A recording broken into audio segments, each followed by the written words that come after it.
Sir मुझे छींकें आना, गले में रेशा गिरना, कफ जैसा बने रहना और सांस में क्या ना चेस्ट में पूरा भारीपन जकड़न रहता था। और उसके बाद क्या नाम है सर दर्द कभी रहता था, कभी क्या नाम धूल मिट्टी, धुआं, बारिश का पानी, इससे बहुत मुझे जैसे कि बारिश हो गई भीग गया हल्का तो फिर तुरंत जकड़न हो जाता, खांसी जुकाम दिक्कत हो जाती थी सर बहुत ज़्यादा। नमस्कार दोस्तों, आज हमारे साथ फिर से एक और पेशेंट हैं नज़ले के एलर्जी के, जिनको लगभग 8 साल से ये प्रॉब्लम थी। और पेशेंट है लखनऊ यूपी से मुकेश कुमार हमारे साथ में। एज है इनकी 32 साल। इनको प्रॉब्लम होती थी नज़ले की 8 साल से, जिसमें इनको ज़्यादातर ये प्रॉब्लम रहती थी गले में खराश, छींके आना, मौसम जब चेंज होता है यानी ठंड का मौसम होता है उसमें तकलीफ़ बढ़ जाना, छाती में भारीपन रहता था, सांस लेने में इनको तकलीफ़ होती थी, खांसी भी इनको आती थी और ज़्यादा इनको बलगम था वो बनता था, वाइट कलर का इनको बलगम निकलता था। धूल मिट्टी से भी इनको तकलीफ़ होती थी, सिर में दर्द होता था, गले में खराश होती थी। बड़े ही कॉमन सिम्टम होते हैं एलर्जी के, नज़ले के।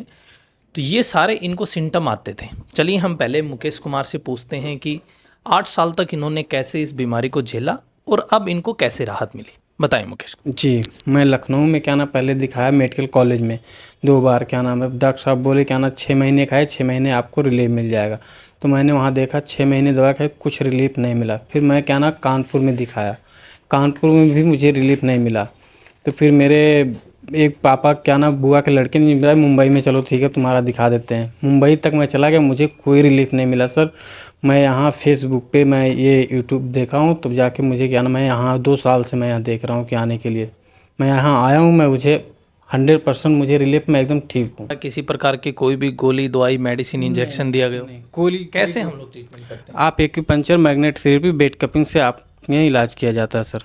देखिए हम लोग जो ट्रीटमेंट करते हैं ना, बड़ा ही सिंपल और नेचुरल ट्रीटमेंट करते हैं। इसमें हम लोग किसी प्रकार की कोई गोली, दवाई, मेडिसिन नहीं देते, क्योंकि पेशेंट ऑलरेडी इतनी मेडिसिन, सिट्राजिन, मोंटेरेल, मोन्टोलोकास्टेल या नेजल स्प्रे, ये सारी चीज़ें लेके ऑलरेडी इतना परेशान हो चुका होता है। तो इसमें हम लोग जो उनको ट्रीटमेंट देते हैं वो देते हैं मैग्नेट थेरेपी का, एक्यूपंक्चर का, और साथ में एक और ट्रीटमेंट अब हमने ऐड करना शुरू किया है वेट कपिंग का, जिससे बहुत ही इफेक्टिव रिजल्ट सामने आते हैं। जैसे इन पेशेंट को 8 साल से प्रॉब्लम थी और आपके सामने बता रहे हैं कि अब ये पूरे तरीके से रिकवर है। आप देख भी सकते हैं इनके हाथों में इस प्रकार से मैग्नेट थेरेपी की गई है, यानी कि ये मैग्नेट्स है बॉडी के अलग अलग पॉइंट्स पे लगाए जाते हैं। इसी प्रकार से एक्यूपंक्चर होता है, उसमें भी बॉडी के अलग अलग पॉइंट्स पर नीडल है वो लगाई जाती है, जिससे स्टिमुलेशन दिया जाता है। और वेट कपिंग में कपिंग करके उसके ऊपर ब्लीडिंग होती है, वो ब्लड होता है वो निकाला जाता है, यानी ब्लीडिंग करवाई जाती है, जो आपको चेस्ट कंजेशन रहता है या आपको ब्रीदिंग का कोई इशू उसमें बहुत ज़्यादा हेल्प करता है। तो इससे पहले आपको और क्या क्या सिम्टम आते थे जब आपको ये प्रॉब्लम थी? जी सर, मुझे छींकें आना, गले में रेशा गिरना, कफ जैसा बने रहना और सांस में क्या ना चेस्ट में पूरा भारीपन जकड़न रहता था। और उसके बाद क्या नाम है सर दर्द कभी रहता था, कभी क्या नाम धूल मिट्टी, धुआं, बारिश का पानी, इससे बहुत मुझे जैसे कि बारिश हो गई भीग गया हल्का तो फिर तुरंत जकड़न हो जाता, खांसी जुकाम दिक्कत हो जाती थी सर बहुत ज़्यादा। तो 8 साल से आपको परेशानी थी, स्वाभाविक सी बात है कि आपने कहीं ना कहीं ज़रूर दिखाया होगा। जी बहुत दिखाया मैं सर जी, मैं इससे क्या नाम है मैं बहुत परेशान हो गया। मेरा कभी मैं ये सोच रहा मैं कभी नहीं ठीक होऊंगा, मेरा भविष्य आज ही से ख़राब हो गया। लेकिन मैं देखा है एसएमटी क्लिनिक फेसबुक पे 2 साल से मैं देख रहा हूँ। लेकिन आने के लिए आज जाऊँगा, अगले महीने जाऊँगा, तो ये देखते देखते मैं आज आया हूँ आपके पास। मैं 2 साल देखता रहा, मैं अगले महीने जाऊँ तो मैं यहाँ आया हूँ सर। और मैं एकदम 100% मैं ठीक हूँ, मुझे विश्वास है मैं एकदम ठीक हो गया हूँ। देखिए, जैसे पेशेंट ने बताया कि इन्होंने 2 साल लगा दिए यहाँ आने में, 2 साल से लगातार हमें फॉलो कर रहे थे।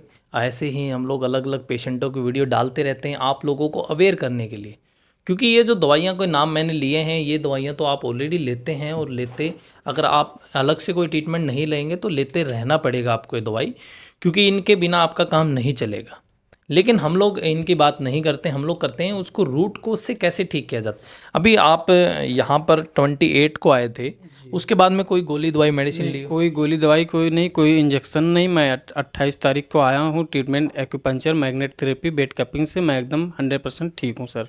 अब उससे पहले कितने दिन में आपको दवाई लेनी पड़ती थी? मुझे क्या ना जैसे 1 दिन 2 दिन बीतते तुरंत दवाई लेना पड़ा, 24 घंटे जैसे कहा 24 घंटे बाद मुझे दवाई लेना ही लेना है। अब अप्रोक्सीमेट आपको 15 दिन हो गए हैं। टेबलेट नहीं लिया हूँ सर, एक दवाई कोई दवाई नहीं लिया हूँ। कभी सोचा था ज़िंदगी में कि बिना गोली दवाई के ऐसी प्रॉब्लम इसका सॉल्यूशन हो जाएगा? नहीं, कभी नहीं सोचा था सर।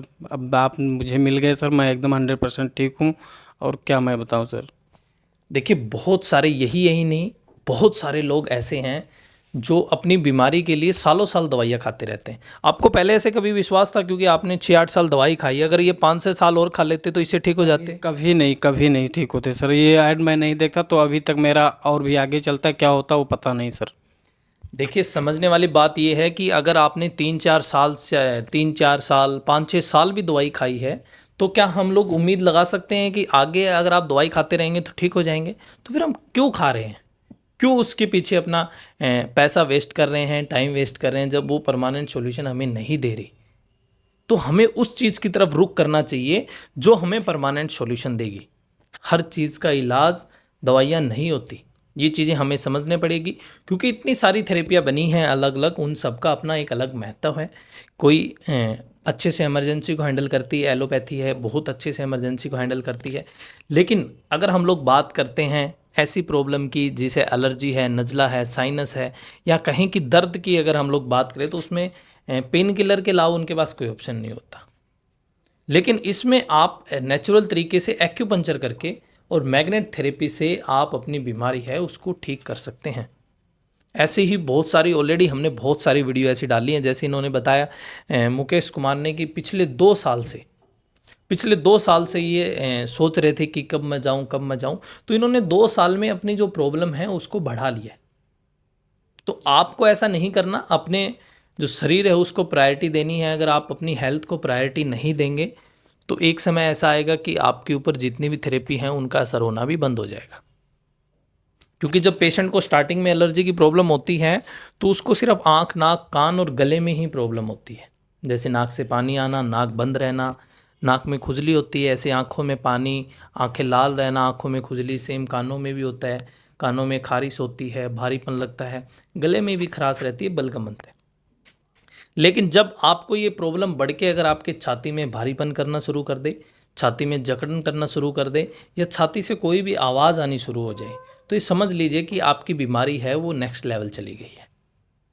तो उसको जितना जल्दी हो सकता है ठीक करना चाहिए, क्योंकि एलर्जी है वो धीरे धीरे आपको दमा बना देगी। क्योंकि अगर आपको कुछ समय बाद अगर चेस्ट कंजेशन रहना शुरू हुआ, तो एक ऐसा टाइम भी आएगा जब आपको रूटीन में परमानेंट चेस्ट कंजेशन यानी छाती में रुकावट या घरघराहट ऐसा फील होगा। तो ये आपको धीरे धीरे अस्थमेटिक पेशेंट, दमा का पेशेंट बना देगी। वहाँ तक हमें नहीं जाना, उससे पहले पहले अपनी जो बीमारी है उसको रिकवर कर लेना है। और जो पेशेंट है, आपके साथी भी पेशेंट है, उनको कैसा फील हो रहा है? आपने मिले होंगे, बात हुई? बहुत से मिले हमारे साथ, बहुत से पेशेंट हैं, उनको भी क्या नाम है, किसी को क्या नाम 50%, किसी को 70%, किसी को 40%। जिस हिसाब से पेशेंट आए हैं उस हिसाब से सबको रिलीफ मिल रहा है और ठीक होके जाएंगे। मेरा यही कहना है सर, कोई भी हो इस बीमारी से कोई दिक्कत हो, कोई बीमारी, गठिया, अस्थमा, सांस, कोई दिक्कत हो तो एक बार एसएमडी क्लिनिक पर जरूर आवें, एक बार यहाँ अपना ट्रीटमेंट करा के ज़रूर जाएं। देखिए हम लोग सिर्फ एलर्जी, नज़ला, साइनस इनका ही ट्रीटमेंट नहीं करते हैं। अगर आपको किसी प्रकार का दर्द है, चाहे वो गठिए का दर्द हो, आर फैक्टर का दर्द हो, या फिर आपको गर्दन दर्द, कमर दर्द, हाथों का दर्द, पाँव का दर्द, कुल्ले का दर्द, यानी किसी भी प्रकार का और किसी भी जॉइंट का अगर आपको पेन है, उसका ट्रीटमेंट भी हम लोग करते हैं नेचुरली। इसी प्रकार से हम लोग उनको एक्यूपंक्चर करते हैं, वेट कपिंग करते हैं और मैग्नेट थेरेपी करते हैं, उसी से ही उसका इलाज करते हैं। अगर आपको भी ऐसी कोई प्रॉब्लम है तो आप ज़्यादा टाइम वेस्ट ना करें। जो मेडिसिन आप ले रहे हैं उनको कोशिश करें कि टाइम रहते उनको छोड़ें, और जो अपनी बीमारी है उसको नेचुरल तरीके से ठीक करें। क्योंकि अगर आप लंबे समय तक ये मेडिसिन है इनका यूज़ करते रहेंगे तो कुछ समय बाद आपको मेडिसिन है उससे भी इफ़ेक्ट कम होना शुरू हो जाएगा। आप फिर धीरे धीरे इंजेक्शन पे आ जाएंगे और एक समय ऐसा आएगा जब आपको इंजेक्शन भी असर नहीं करेगा। बहुत सारे ऐसे पेशेंट आते हैं जो बताते हैं सर हम इंजेक्शन लेते हैं, 6-6 महीने ठीक रहता है और फिर उसके बाद में वो कंडीशन है फिर से वैसी की वैसी हो जाती है। तो भाई 6 महीने आपने अगर इतना स्ट्रॉन्ग केमिकल आप अपनी बॉडी में लेंगे तो उसके कुछ ना कुछ साइड इफ़ेक्ट भी होंगे। तो उस साइड इफ़ेक्ट तक हमें नहीं जाना, उससे बचाव हमें करना है। जितना आप इस बीमारी को नेचुरल तरीके से, इसको ही नहीं किसी भी बीमारी को अगर आप नेचुरल तरीके से ठीक करेंगे वो सबसे अच्छा तरीका है। आप दवाइयाँ लेके ठीक करेंगे तो केमिकल के सहारे से, जैसे केमिकल का